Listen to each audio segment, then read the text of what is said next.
Pusat Polisi Militer Angkatan Darat, Puspomat, menggelar rekonstruksi kasus kecelakaan lalu lintas dan pembuangan jasad sejoli asal Nagrek, Jawa Barat, Senin, tanggal 3 Januari tahun 2022.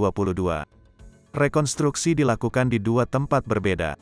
Lokasi pertama di samping jalan, Desa Ciaro, Kecamatan Nagrek, Kabupaten Bandung, Jawa Barat yang merupakan lokasi kecelakaan.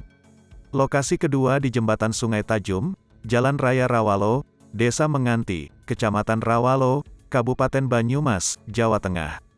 Diketahui dalam kasus yang menewaskan Salsa dan Handi tersebut 3 oknum TNI AD ditetapkan sebagai tersangka masing-masing atas nama Kolonel Priyanto, Koptu Dwi Atmoko, dan Kopda Ahmad Soleh. Dalam rekonstruksi tersebut ketiga tersangka dihadirkan langsung.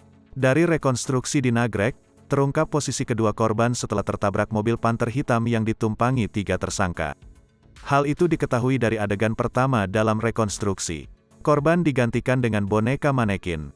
Posisi korban Salsa berada di kolong mobil, sedangkan korban Handi berada di samping mobil.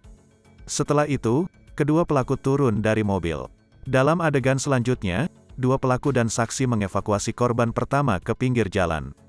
Adegan ketiga, korban Salsabila ditarik dari kolong mobil dibawa ke pinggir jalan, disimpan di dekat korban Handi.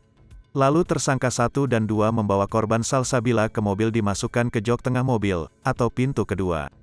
Adegan keempat, korban laki-laki dimasukkan ke bagian belakang mobil atau pintu belakang mobil oleh tersangka 1 dan 3, bersama saksi.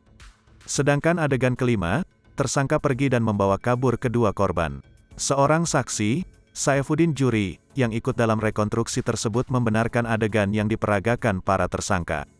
Adegan tadi itu benar, sesuai saat kejadian, ujar Saifuddin, setelah mengikuti rekonstruksi. Dari foto tersangka tabrak lari yang beredar, Saifuddin tampak membelakangi dan menatap dua tersangka saat mengangkut tubuh korban.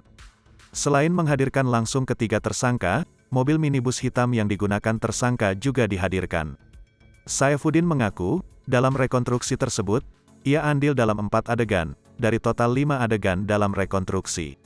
Saat melihat wajah tersangka, dia menyebut bahwa wajahnya sama dengan yang dia lihat pada hari kejadian, tanggal 8 Desember tahun 2021.